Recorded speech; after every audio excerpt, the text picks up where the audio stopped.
Good morning and good afternoon, and welcome to this NRCoP webinar on holding the regulatory line. I'm Amy Dennison, Executive Director of Environmental Regulation in the Department of Environment, Parks and Water Security. We're coming to you today live from the Adina and Vibe Hotel on the Darwin waterfront, with a room full of enthusiastic and engaged regulators keen to hear from our panel. We also have an online audience of around 300 joining us from around the country. We're gathering on beautiful Larrakia country, and I would like to open the webinar by acknowledging the traditional owners of the Darwin area and right across the territory and Australia where we work and regulate. Before I introduce our speakers, a few points about our webinars. They are all recorded and will be made available after the event. We'll be using the Q&A function in Zoom for questions, and I've put aside 20 minutes at the end of our speakers. If the Zoom webinar live stream cuts out, please stay with us on the webinar and the team will be working in the background to rectify the problem. And if your internet drops out, please restart your internet and rejoin the session. Today we're talking about holding the regulatory line and what that means in the territory context. And I'd like to introduce our panel, which will be helping me to unpack this issue. In the order in which they're going to be speaking, we have Peggy Cheong, who's the Executive Director at NT WorkSafe and is responsible for administering the Territory's work health and safety laws. Peggy is an experienced litigator and mediator with nearly 30 years of experience in regulatory compliance, work health and safety, workers' compensation and employment law. Peggy was the President of the NT Law Society and is a board member of the Darwin Community Legal Services and volunteers at the Top End's Women's Legal Service. Michael Riches has been the Territory's Independent Commissioner Against Corruption since July 2021. He holds qualifications in law, arts and public safety and is pursuing further study in corruption and governance. He spent almost 9 years as a police officer in South Australia, working in a number of operational and corporate roles. Duncan Poulson is the Australian Securities and Investment, ASIC, Commissioner for the Northern Territory. Duncan has focused on ASIC's national small business strategy and financial consumer protection activities in the NT, with particular focus on boosting financial literacy. Duncan is a lawyer and a financial counsellor. Outside of work, Duncan volunteers at Anglicare, assisting people with financial difficulties. So we're in the company of regulatory royalty today. Today we're talking about holding the regulatory line and how territory regulators in particular hold the line. Being a regulator is challenging at the best of times, and there's lots of pressure that can be placed on regulators when they do hold the line. Regulators are in the business of protecting public goods like the environment, like public safety, and in encouraging or preventing particular behaviours. But being a regulator sometimes means we interfere with people's rights. It means we sometimes impose costs on businesses. And as Malcolm Sparrow says, this can often mean you're not the most popular person in the room. So how do we hold that line? And today we're asking our panel, how do we hold that line in the territory? Because we're pretty unique up here. We have a small population, which means a small tax base and small regulatory resources, but we have a massive landmass, 6 times the size of Victoria, massive distances, and we also have massive ambitions to grow a $40 billion economy by 2030. These factors all have a bearing on our ability to hold the regulatory line. So I'll open up to the panel now, starting with Peggy from NT WorkSafe. Peggy, let's start out with a personal question. Why is being a regulator important to you, and what does it mean to you to hold the regulatory line? Thank you, Amy. It's lovely to be here today. In terms of personally, I am a lawyer for many, many years, and I used to work in workers' comp and occupational health and safety. So I've always had an interest in work health and safety, and since becoming the regulator for the NT, what's important to me is that work health and safety is a challenge because it's always evolving. There's always changes in terms of work practices and safe work systems. Not flippantly, but everybody who goes to work deserves to be able to go home at each day or end of each shift. And so in my role, it is the plan for WorkSafe, myself personally, to make sure that the number of people that gets to go home every night increases, and that we minimise work-related deaths or work-related serious injuries. Obviously, work-related injuries are not ever going to be eliminated, but it's important that they are minimised as much as possible so that people who goes to work deserves to go home and the family expecting them to be home welcome them with open arms at the end of the workday. So that's what's important to me, and guiding my, I suppose, organisation through that has been a challenge. I learn something every day from my staff at NT WorkSafe. They have a lot of technical skills that I don't have, so I think it is a very important issue for the NT, and as you've said, especially if we're going to grow the economy, we need to make sure that we have safe workplaces that encourages people to come and work in the beautiful place that is the Territory, looking outside, blue skies, sunny, 25 degrees, talking to those people online who is freezing in Canberra, Melbourne and Sydney. You know, it's a lovely place to live and work, and we just need to make sure it's as safe as possible. So that's what it means for me, in my role anyway. Great, thank you. Michael, what challenges do you see in your role as the ICAC Commissioner in holding the regulatory line? What keeps you awake at night? Thanks, Amy. I always think I do some of my best thinking in the middle of the night, but I can only speak for the 2 years that I've been in the Northern Territory. Prior to my appointment here, I was the Deputy Commissioner in the ICAC in South Australia, so I guess it's interesting to compare and contrast the experiences I had in South Australia versus the Northern Territory. Some of the challenges that I think arise in the Northern Territory I don't think are actually that unique to the Northern Territory, but I think they're amplified because of the nature of the Territory, and in particular the very small population base. So some of the challenges certainly I experience, and I've no doubt that my regulatory colleagues in the Northern Territory experience, is that the challenge in recruiting and retaining experienced and skilled staff. That's an ongoing challenge, and we're having to think outside the square as to how we're able to manage the delivery of our statutory functions in an efficient and effective way, whilst at the same time, meeting within our budgets and being able to recruit and retain staff that are able to assist in the discharge of those functions. So I don't think I'm any orphan there. I think regulatory bodies, not only in the Northern Territory but around Australia, certainly face similar challenges.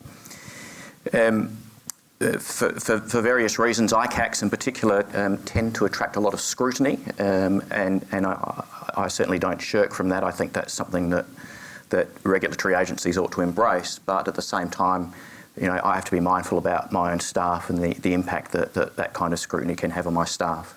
So that's always an ongoing challenge, and no doubt other regulatory agencies also experience that. Perhaps some observations I'll make about other regulatory agencies, particularly in the Northern Territory, and these are things that do concern me, and they're issues that I will address in an opinion piece that I've written, which I understand will be published through ANZSOG in the next couple of weeks, and that is regulating in that sea of influence, and two aspects of influence that I thought I'd just briefly mention. The first is the influence that might arise as a result of the engagement that you have with the industry or the area that you regulate. We've probably all heard the concepts of grooming and capture, and I think they're a real risk that all of us within regulatory space need to be mindful of. It's particularly the case because grooming behaviour, which is generally aimed at forming relationships, forming loyalty, such that decision makers may be made in a more favourable way to particular individuals, can start off in very subtle ways and is often very difficult to identify and detect.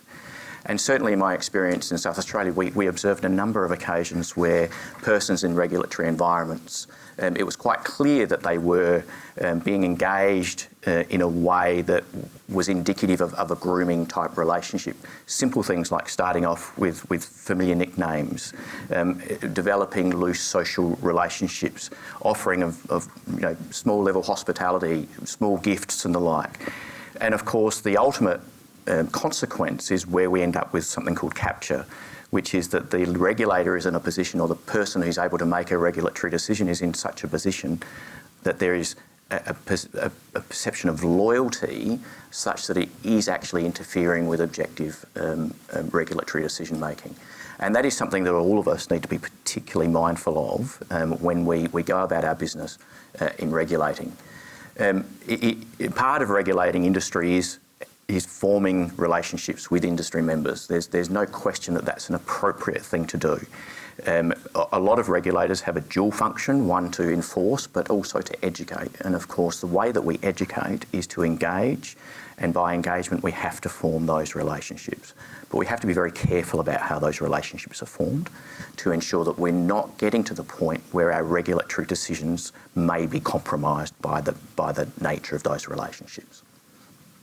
The other aspect of influence that I thought I'd briefly mention, and it's regulators within the Northern Territory would know whether or not this is a reality more than I would. But it does concern me that the prospect of governmental influence on regulatory decision making. I'm in a very unique position, and I guess a very fortunate position, in that I'm both the CEO and the Commissioner. I have my own agency. I'm not subject to direction in respect of what I do. But I am aware that there are regulators within the Northern Territory which sit within departments who might answer to a chief executive or the like. And of course, I'm not suggesting that this is the case, but there's always the risk that either directly or indirectly influence might be applied to regulators in order not to perhaps interfere with governmental priorities. And so I do think that's something that regulators do need to be alive to. And I think one of the essential ways of addressing such influence is the very type of thing that we're doing today, and that is forming peer networks, having a collegiate relationship where if you do feel like there's something that's not quite right, or you're feeling that there might be some influence, it's actually having communication with your peers, discussing it with others who'd be able to provide advice, who'd be able to give an insight as to whether or not that might be something that needs to be addressed further. And of course, ultimately, in my role as an anti-corruption commissioner, where there is obvious examples of attempts to improperly influence regulatory decision-making, then that should be brought to the attention of the appropriate anti-corruption or integrity agency in the relevant state, territory or the Commonwealth. And of course, we now have a National Anti-Corruption Commission, so pretty much all of government at all three levels is covered. So they're the things that I do think about often, and I think about that in the context of not only how I discharge my responsibilities, but how other regulators are able to discharge their responsibilities in the Northern Territory. Thank you. Everything you just said resonates 100% with me as an environmental regulator. That idea of scrutiny plays out in my job every day. With the emergence of an onshore gas industry in the Northern Territory, it's a very controversial issue, and so people are looking at the behaviour and decisions of the environmental regulation team very closely, hence a presumption towards transparency, which helps. That idea of capture is a real one, and yes, for better or worse, I suffer or enjoy, it's hard to say. The environmental regulation team supports lots of decision makers. We support the Northern Territory Environmental Protection Authority, we support the Controller of Resources, we support the CEO and the Environment Minister under a suite of legislation, and but at the end of the day we're public servants reporting to a CEO, and we're being mindful of it, and having those discussions is the first step to managing it, I think. Yeah, I think that's right, and I think what's fundamentally important for every regulator is to have a very, very clear understanding of their legislation, and very clear understanding of the extent to which they are independent, and on occasion having to have an uncomfortable or difficult conversation to make it clear that independence is paramount. and that the independent decision-making process must be allowed to occur. Yeah. How about you, Duncan? What does holding the regulatory line look like for you in ASIC up here, and what challenges do you face? I've been a regulator for 20 years now, working with ASIC. It's been a real privilege to work with ASIC for 20 years. I've actually worked with them twice. I started down in Tasmania as a young law graduate, and now I'm a not so young ASIC employee up here in the Northern Territory. In between, I worked as a lecturer in corporations law and commercial law at the University of Tasmania. So I've always had a really strong interest in regulation. ASIC's regulatory remit is huge. We're responsible for all of the corporations, all of the 3.2 million corporations, the 2.7 million business names, the financial services regulation, credit regulation, and down south the regulation of financial markets as well. So it's a massive jurisdiction that touches on everybody's lives, whether it's the business in the real economy, the business economy, the financial economy, or in our personal lives in terms of how we manage our money and how we deal with issues. A massive regulatory reform in the last couple of years has been director IDs. So we had to onboard, or the Australian Business Registry Service, a new division of the ATO, had to onboard all of directors. They had to identify themselves and prove who they actually were. So we've now had about, and ASIC has to follow up and regulate the directors who refuse to do so. We've now had 2.3 million directors who have signed up, who have gone through that process over the last 12 months without one prosecution. So that's been done through education and engagement, and I'm really... A big focus for me in the Northern Territory has always been on that sort of that generalist sort of community and education and engagement. So I'm hugely supportive of engagement. I totally understand the risks that are involved in a small environment, and if you're actively engaging, then you know people that you have to make difficult decisions and take difficult decisions about. And in the Northern Territory, that just involves stepping away and allowing my 2,000 professional regulatory colleagues in other states and territories to take on a matter. ASIC has taken on large matters and big matters. Most recently, we've taken on a company that's been mis-selling insurance policies in remote Australia. We took statements from Indigenous consumers across Arnhem Land, and that's resulted in a $13 million fine and also civil penalty sort of proceedings against that particular company. We've placed people in jail up here in the Northern Territory in relation to the small sort of corporations law issues, people who have done the wrong thing, including professional advisors. So it's hard work, the regulatory work up here. But most of my work, and I should also say that ASIC is a one-person office up here in the Northern Territory. So I'm speaking from a very different level, I guess, than my colleagues on the panel today who are running regulatory agencies here. So 20 years ago, ASIC had 27 people working, in the Northern Territory. We had regulators, we had accountants, we had lawyers, we had professionals, and that team did amazing results. And as a result of the changing work practices these days and how ASIC does work, we do a lot of our investigation work from other offices, and we do a lot of our education work up here in the Northern Territory. But it's hard work being a small office, and I'm not the only small office. There's some offices, there's some agencies, regulators that have closed their Darwin offices, the ATO, ASFA, the Australian Financial Securities Authority. There's other offices which are growing. Orica's, who are in the room today, have grown the size of their office and the focus of their work in Northern Australia. The ACCC is growing the size of its office in Darwin and in the Northern Territory.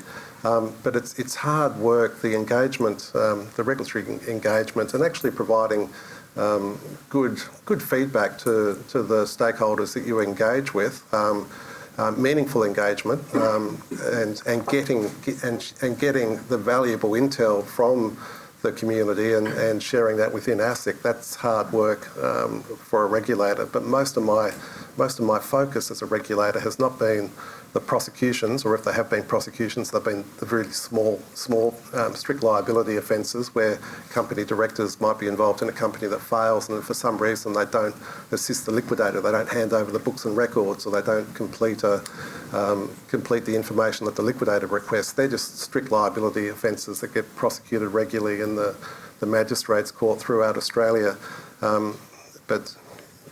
So the challenges for me is just my own sort of ASIC's personal effectiveness, my personal effectiveness, ASIC's reputation, how we're regarded, and sometimes you hear this, you see the media attention on ASIC being a toothless tiger or not taking enough action.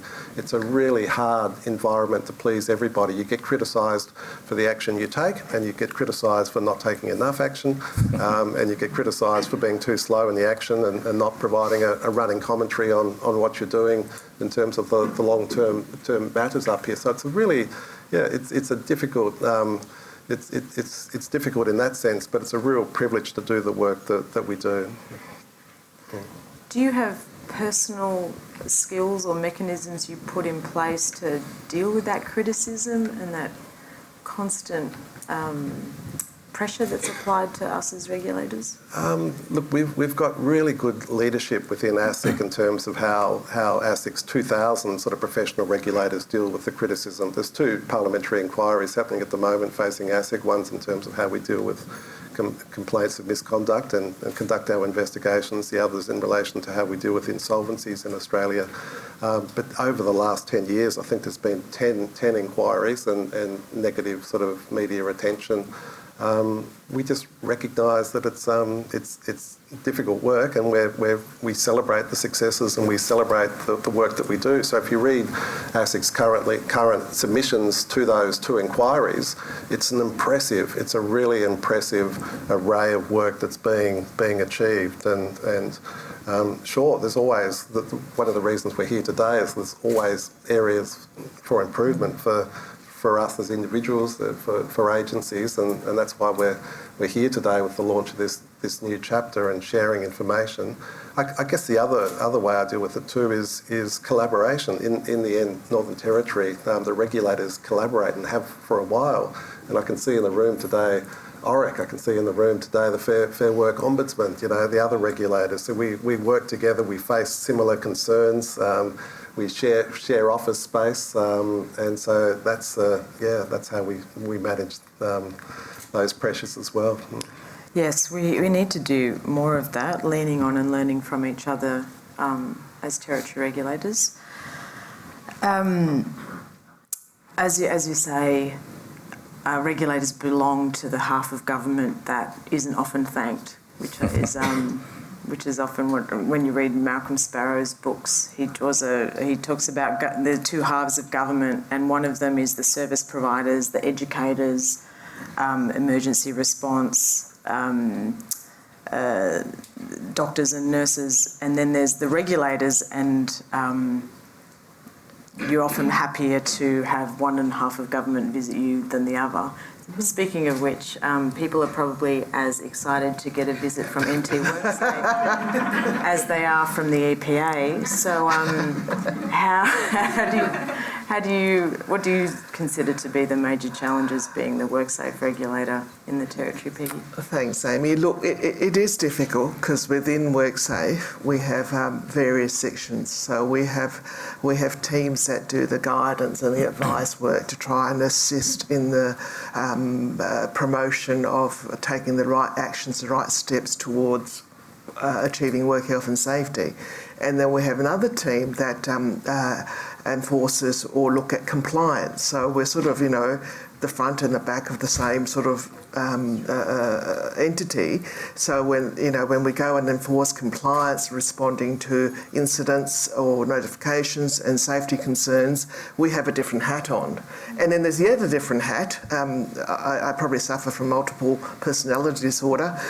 We also have an investigations unit that look at breaches that we then prosecute. So we go through the whole gamut, and then we have the compensation system where people have been injured in work-related accidents or incidents. So it's often hard to reconcile all of those different roles in the one agency, but we have to do it. We are still one agency, although we have different teams, and I certainly try and share all the information across all of my staff so that they know. We also have a licensing section. I shouldn't leave them out. And then I have a regulatory reform section, which they deal with the legislation, the evolving and the changing the work health and safety laws. So in terms of challenges, I do pick up on Michael. Recruitment is really difficult at the moment in the Territory, especially for regional offices. I have an office in Alice Springs and in Katherine. Luckily, I've been able to staff Katherine. Alice Springs is still about 60% unstaffed, and that comes with, I think, the reputational problem that Alice Springs has faced. I've had people there that have left because they said, I love my job, I love Alice Springs, I do not want my child growing up here. Which is, I can't make any allowances for that while we try. And of course, that means we have to think about innovative way to attract people. And really, remuneration or increasing that is not enough. I think we need to think of other ways to attract people. So staffing is a problem, as Michael has alluded to. And of course, we have fairly specialised people. We have general inspectors, electrical inspectors, and then, a whole team of mining, petroleum. Again, the mining inspectorate is not fully staffed because, again, very difficult to find people with that area of expertise prepared to come to government, bearing in mind that electricians, mining people in the private practice earn a lot of money. Okay, there's no secret about that. So that is an issue. And of course, the ever-changing legal framework for work health and safety is a problem. We have model laws that are supposed to apply to all of the country. That's fine and great, but the NT is a very small jurisdiction. It is hard for us to keep up with the model laws to make sure that all the changes that come every 6 months, 12 months, 2 years get captured in the NT is hard. Our Legislative Assembly has a very full agenda, and to slip one in is not as easy as doing it in Sydney or Melbourne.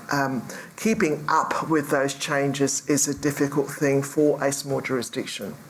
The other thing I think also, highlights the difficulties, not unique, but the Territory is huge. The breadth of my area that I'm supposed to be looking after, it is really hard, especially when you haven't got enough staff, getting them out to remote communities because they shouldn't miss out because we don't have the people, and then getting out and making sure that my people are safe when they are out there in remote areas is difficult. And then also the other thing I picked up from Michael is the influence of government. NT WorkSafe at the moment is a division of the Attorney General and Justice Department. We've been in different departments before. I think we sit best where we are now. But again, having to have that difficult conversation. Yes, I know what government would like, but really in terms of with my other hat on as a regulator, I have to look at other factors and trying to not be swayed one way or the other is a difficult issue. I do answer to a CEO, as Amy does. So managing that is can be problematic, but what Michael says is true. I seek advice. I ring Michael up. He doesn't take my call. No, that's not true. But that's one time. One time. Yeah, I know. That's all it takes. But it's having, it's relying on other regulators, other people who have knowledge in that area, and not be afraid to make the call. I don't mind sounding stupid. I've got broad shoulders, thick skin. Whatever. Michael hasn't actually said that, but just get the advice. Make sure that you are within your line. Don't sway from the line too much, anyway. And then finally, I think the media is very tough on regulators. They don't really promote the good stories that we do have, but possibly because good stories don't sell papers or don't attract attention. Whereas, if they can point the finger at somebody, they'll do it, and they'll do it 100-fold more than if they said, "Oh, you've had a win," and there's a little tiny sort of editorial. So I think the media makes it hard for regulators to do our jobs, but we still do it. And then part of the regulation is not just to, I suppose, slap people on the wrist or penalise people. We are hoping, I think, as regulators, from what we do in the assurance and compliance space, to also educate. To show people, well, this is what is acceptable. And so with that in mind, we have to make sure that our decisions are evidence-based, we have transparency, we have accountability, we are consistent. Because without that, the regulation is sort of a one each time thing, whereas we would like the whole of the regulation to form a basis for saying, look, this is what we expect. This is why, the regulation can be used as an educational tool. So if you go back and see, well, this is what WorkSafe or the other regulators have done, we know what they expect. And to drive the positive change. So that's what I would hope to get to as a regulator, apart from just regulating, is to promote a change in culture, a change in workplace behaviours, in my space anyway, just to, I suppose, make my job and my people's job a bit easier, and we could have afternoon drinks on Friday rather than sending them out to work sites. We always get that 4 o'clock call. For some reason, Friday at 4 p.m, someone always rings, "I have seen something happen, you need to do something," and it's like, where is everybody? But no, that's what I'm saying. Look, with regulation, there should be an educational component, and I'm hoping that the prosecutions that we do in WorkSafe decreases, so that it is a measure that what we're doing out there by way of the other parts of my teams is working. So that's what keeps me up awake at night. Is have I done enough? This is very therapeutic for me. It's the benefits of the NT regulatory chapter can't be overstated. It's like listening to a kindred spirit. Thanks, Peggy. It does make it hard to stay on top of things, and the surge of community expectation about how our regulators need to be performing when you can't put bums on seats sometimes. Do you have any thoughts on how we can get bums on our regulatory seats up here? We've tried a few things in the regulatory team, but we certainly we're looking at other opportunities. Earlier this year, we changed the way in which we recruit for investigators. In fact, we've actually changed the title to operations officers, and we've specifically targeted people with accounting backgrounds, auditing backgrounds, and the like, because the type of work we do is that needle in a haystack type of work. We don't investigate matters where there's a victim or a weapon or a this or that. It's here's 100,000 documents. Try and find what happened. So there's particular types of individuals that are attracted to that type of work. And if we can couple individuals who have perhaps different backgrounds with those who do have investigative experience, and that provides for a fairly complementary group of a complementary investigations team. Having said that, that's still a challenge. We're actually going to New Zealand next month to take part in an exhibition that's being run by Migration NT, looking at attracting people from New Zealand to look at opportunities in the Northern Territory. So we are doing that. We're also doing a lot of work at the moment, developing a plan to focus on recruiting from people from interstate. That is a challenge, particularly in the environment in which I work, because when commissioners, anti-corruption commissioners meet, we meet every 6 months. generally the very first topic we talk about every single time is that we all are struggling to find the same group of people. Yeah. So effectively we're all competing for a very small group of people in the country, and we've now got another player, the National Anti-Corruption Commission, that's also looking for that group. So it is a real challenge in terms of finding the investigative and legal expertise. Yes. But again, we look at how we can discharge our functions with what we've got. We try and think outside the square, and there's some of the activities that we're doing. And to the extent necessary, we adapt how we discharge our functions to be within the confines of our resources. So it's an ongoing challenge, and I know it's difficult for staff because change is a fairly constant within the organisation. But that's an inevitable consequence of continually having to adapt to the environment. And that in turn means that we have to have a good, resilient group of staff who are very well supported, because it is a challenging environment in which to work. Absolutely. I might drop some brochures over that you can take over to New Zealand. Where was my invitation? Yeah, that's right. Yeah, and obviously for those online, there's plenty of work up here by the sounds of it. A really good question online, just to change topic. Given the large First Nations population in the NT, what work is happening on building cultural competency of, let's say, regulatory agencies? And what can those of us in other parts of the country learn from this? Does anyone want to comment on that?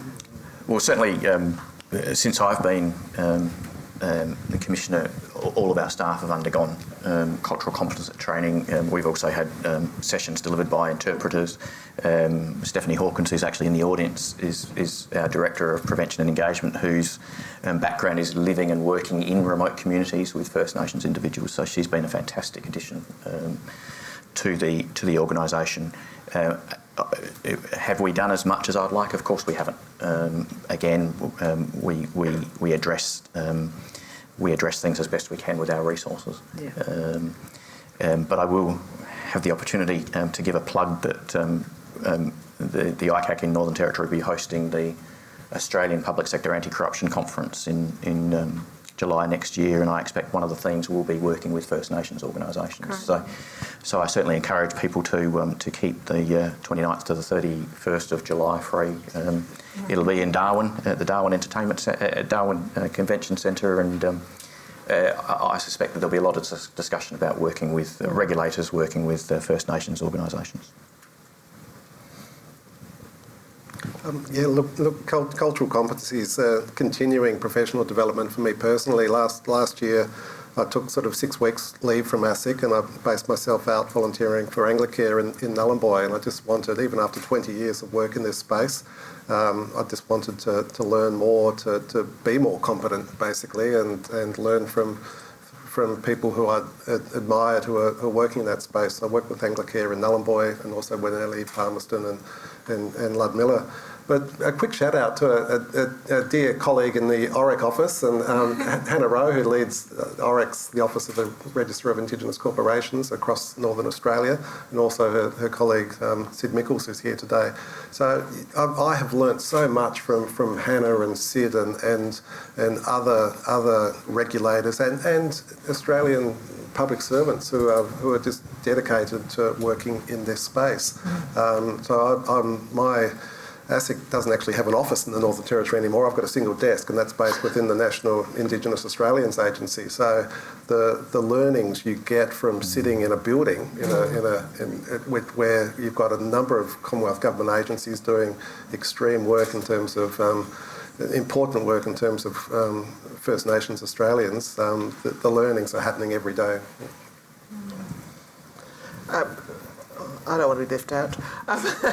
So in terms of WorkSafe, we all our inspectors, of course, are front-facing people. We're service providers, so it's important that they have that training. And it's just a balance. I mean, it's very important to have that training, and we do roll it out, I suppose, periodically. The change of staff means that, there's always a catching up to do, but it is an important aspect of their training. It's about balancing their work and training, which is, again, a challenge when you're slightly understaffed. Yeah, I agree. There is a lot to learn from the Northern Territory in terms of what legal frameworks you can put in place to ensure Aboriginal people have the right to influence and consent to development. So for those down south, half the Northern Territory is subject to the Aboriginal Land Rights Act, which is federal legislation that gives land councils and traditional owners the right to say yes or no to a lot of development. And which means that anything that happens on Aboriginal land, half the territory, has an agreement in place and it has the consent of the traditional owners. And the rest of the land that isn't Aboriginal land is subject to a native title claim or determination, which sets up another Commonwealth framework to ensure that native title holders have a say and are certainly consulted, certainly in relation to mining and oil and gas type activities. Lots of questions around capture and how to avoid that, because there is a blurry line there. Did anyone want to riff a bit more on strategies they've put in place to strike that right balance? Because it is tricky engaging with industry, supporting them to comply, yet, holding a line and saying, no, there's a point where we need to enforce the law and hold to account, which often means imposing fines and things like that. What do you have to say, if anything? Look, it is a AJO question for NT WorkSafe. As a regulator, and of course I've only been a regulator for just over a year, but certainly the messaging that I provide to my staff to send out is that it's a different level of compliance, if I could say that. So on the one hand, you may have duty holders who are serial non-compliance and are often breaching some work health and safety requirements. In those cases, then I would expect my people to take a fairly hard line in terms of, look, you haven't done this, you need to do this. If you don't do this by this time, then we will either do an infringement notice or prosecute if it's an appropriate matter for that. And then on the other side of the line, where you have not necessarily small businesses, but any sort of duty holders that, oh look, I didn't know or I didn't realise, then my message to my inspectors are work with them, try and help them. It's not about a hard line all the time. So in that regard, I do rely on the experience of my inspectors. I rely on their judgement in terms of, who gets what. I don't see that as an inconsistent approach in the sense that, look, we are there as a regulator to try and help, but we are also there to enforce. So there is, I suppose, a level of compliance that I would expect from duty holders, depending on obviously the nature of the business, the size of the business, what they have. You have really large businesses who would have their in-house work health and safety people, in which case I would expect a level of compliance commensurate with what resources that they have available. Whereas we have, some people who, as a small business, that have 6 staff, and that becomes difficult. They don't have the time or the resources to be fully aware of all the work health and safety requirements. So in that space, I suppose I try and make sure that we deliver the information, we deliver the expectations, and then we deliver the help where required, but we also will regulate and infringe non-compliance in the appropriate circumstances. And I'm lucky. I think I mentioned before, I work in an agency that's got 2,000 professional regulators, so it's easy for me to declare a conflict of interest and refer the matter to another office and other regulators. Darwin is a tiny sort of jurisdiction. We know everybody, we mingle with everybody, we see people on the sidelines of our kids' football fields, and so it's inevitable that you're going to receive a complaint, a report of misconduct about an entity that you know. And so if there's a conflict of interest, or even a perception of a possible conflict of interest, just stepping away from it and allowing the team that deals with reports of misconduct to take on the matter. And I think there's a few things that regulatory agencies can do, and I think first and foremost the most important thing is actually have a conversation and educate your staff about what behaviour, what grooming behaviour might look like, what capture actually looks like. It surprises me, particularly in South Australia, when I did some work around this space, and going into an organisation and being told by numerous people that no, that just doesn't happen here, and then to be regaled with multiple examples of the very type of behaviour that we've been talking about. So I think it's really important to make sure that your staff are equipped to understand that is a very real risk, and it is something that we have to be mindful of. Other simple things that can be done, even with gifts and benefits. A lot of regulatory agencies have very strict policies about the receipt of gifts. My view is you should go one step further, and that is and require people to report where a gift has been offered, even if it's not been accepted. Because even being offered a gift can sometimes be a warning sign, or at least an opportunity to just give some more thought as to why a gift may have been offered, even if it wasn't accepted. There will be occasions where, particularly when regulators require specialist staff to work with particular industry, there can always be the circumstances where it's the same regulatory staff dealing with the same bodies over a long period of time. Obviously, that's something that requires some fairly careful monitoring. But when it comes down to it, really what every regulator should be asking is, what is the nature of the relationship that I have with each individual that I'm responsible for regulating, and do that self-reflection and have an honest conversation with yourself. What is the nature of that relationship? And if I'm being invited to attend an industry event, or all expenses paid event, or this or that, the questions I would be asking myself is, why am I attending? In what capacity am I attending? And how is the public interest going to be advanced by my attendance? And if you really can't answer those questions, then that probably is an opportunity to have some further reflection as to why am I going, and why have I been invited to go. And I think that's something that's really critically important as regulators, that we give that thought. Again, not suggesting that there should be a blanket ban on people attending. There will be very good reason to attend events in certain circumstances. But you really have to go through that process of what is the public interest in my attendance, and how is the public interest going to be advanced. That, I think, is a useful sort of self-check process to go through to help you determine whether or not it's appropriate to be involved. But in terms of grooming and capture, that education, that understanding of what things might look like, but also being very mindful that behaviour can be so subtle that you may not actually identify it yourself, and that's why having good management, having good peer support is really important. Thank you. Really great question here, touching on that idea of that you raised, Michael, around the impact of government on regulatory decision making, and I'll just read it out because it makes the point beautifully. Noting the comments about the risk of government influence on regulatory decision making, to what extent should a regulator that sits within a department, so I guess us, take into account the department's strategic objectives when considering their approach to regulation?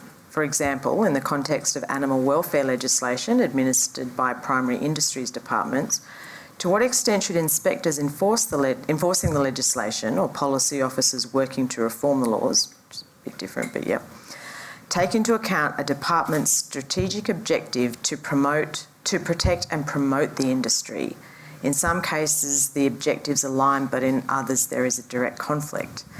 And the immediate thing that comes to mind is, do regulators have a customer? Because most agencies have a customer service charter. Is it right for us to be saying that the regulated community is a customer? So how, I guess might be a question for you more, Peggy, how do you align the strategic objectives of the department with your statutory obligations as a regulator and your commitment to transparent, independent, accountable, integrous regulation?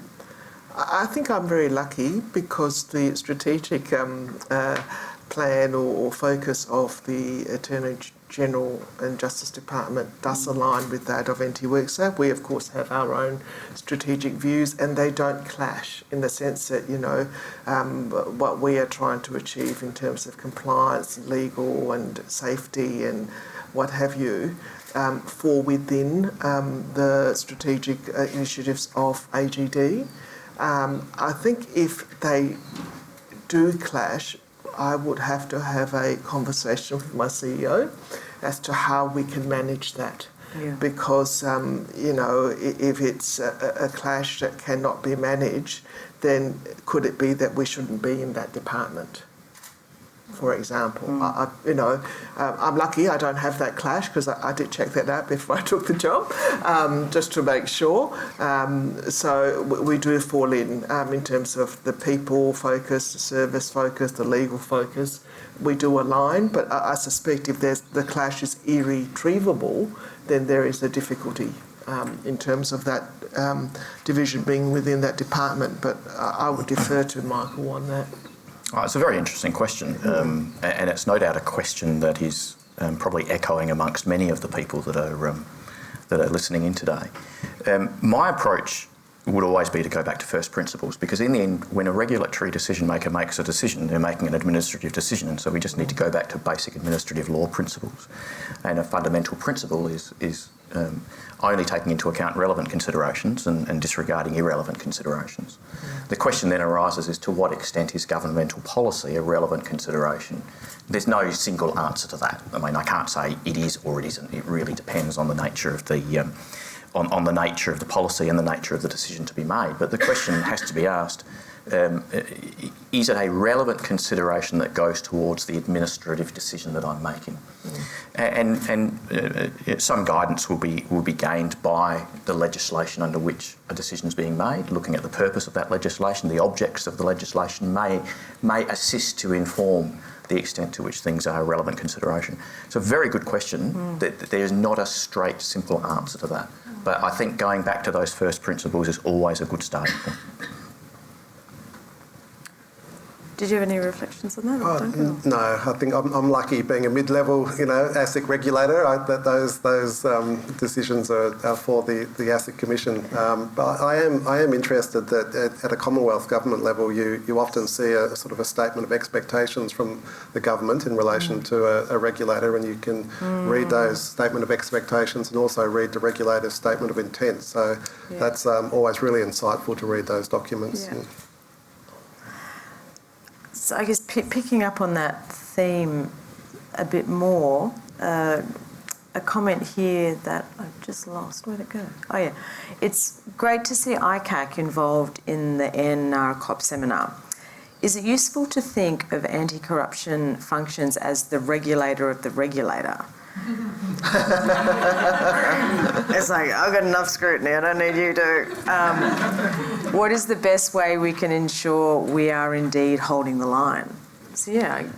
Well, I mean, it's an interesting question. I don't think I would regard myself as the regulator of the regulator, although as a matter of law, the various regulators within the Northern Territory would fall within my jurisdiction. But at the same time, my responsibilities under work health safety legislation fall within Peggy's jurisdiction. So it's it operates in that way. Certainly, anti-corruption commissions around the country probably do have a level of jurisdiction over regulators, but every anti-corruption agency in the country is actually structured differently and has different definitions and jurisdictions. So I can only speak for what I know. But I think anti-corruption agencies should have a lot of involvement with regulators, because in the end, my responsibility is the same as regulators' responsibility, and that is to ensure good decisions are made, to ensure consistency, and to ensure integrity in government, or integrity within the community, whether that's by ensuring that work health safety is properly addressed, whether that's ensuring that companies apply the relevant rules and requirements appropriately, whether or not from an environmental point of view the rules and regulations are applied. In the end, we're all doing the same thing. We just wear slightly different hats. And as I said before, for reasons that aren't always clear to me, ICACs tend to get a lot more attention, but we're all doing very much the same thing. We're out there to try and engage and educate people. I'm firmly of the view that if you're talking about bang for your buck, education and prevention is far more cost effective than investigating. But we're all out there doing that, and we also wear that enforcement hat. So I don't think there's that much difference, other than the fact that we have slightly different jurisdictions and responsibilities. Can I just say something to that? As the regulator regulated by the other regulator, look, I suppose, as Michael said, ICAC seems to have that, elevated status as a regulator. Perhaps that's because of the tag anti-corruption. And of course, that's when Michael's office comes in. If the decision of regulators or other admin authorities have been made, that is open to scrutiny and not independently. So, I mean, as a regulator, I would welcome input from ICAC or Michael if somebody thought it fit to refer any decisions I made to ICAC, because even if innocently I'd made an inappropriate decision, I'd like to know. So I certainly wouldn't have any issue with taking a call from Michael, and I suppose he is the next level to make sure that as the regulator, we do remain independent while we're still in government or part of an agency, and that we're not somehow deviating from the line. Regulators should welcome the main regulator. I don't know how to actually differentiate between us, Michael, but he's got a tie on, so I think that no regulator should be concerned about ICAC if they have acted appropriately, all their ducks in a row. This is why I did this. If you tell me that's not right, then okay, I'm happy to learn, for example. So yes, absolutely. Call me next week. And perhaps I'll just... She doesn't want you to call her, Michael, sorry. Perhaps I'll just... If I can just round that off, one thing that it certainly is a frustration. Nothing much frustrates me, but one thing that does frustrate me, and it was something that I experienced both in South Australia and up here, is there is genuine fear about engaging with an ICAC. And in a sense that's frustrating because, as I've said, I have numerous statutory functions, only one of which is to investigate. That tends to get the only attention is given to investigations, whereas I have education functions, I have preventative functions, review functions, functions in respect of protection of whistleblowers and the like. I want to work with agencies. I want to engage with agencies and support agencies to improve their own processes. And to the extent that we can break down those barriers as being this to be feared organisation, yes, of course, there are investigations, and investigations will occur if they're necessary. But in the end, it's far preferable for me to work with agencies and support those agencies. So I prefer to be seen on a rather level playing field than the scary person in the corner. So. I do echo what Michael says, because once you mention the word regulator, people then sit up and their eyes open a bit wider. And look, can I just say this? Look, as regulators, I'm sure Duncan and Michael may or may not agree, we don't like making the horrible decisions or the hard decisions or the decisions that will penalise somebody or call someone out. We don't like it, but that's our job. So really, for for my space, the duty holders or the employers or the workers out there, be kind to us. We don't actually enjoy being seen as horrible or enforcing compliance, but we have to do it, and we're still saying, look, we're still nice people. Well, sometimes, most of us. Most of the time. I'm so sorry to cut you off. We're at time. I can absolutely see from this therapy session that the argument for a regulators community practice up here has been well made. We've got a lot of common problems, and much would be gained from leaning on each other, learning from each other, and sharing resources, perhaps. So that's all we have time for today. Thank you again to our speakers and to our in-person and online audience for your participation. As regular participants, you'll shortly receive an evaluation survey in your inbox, so please take the time to fill that in.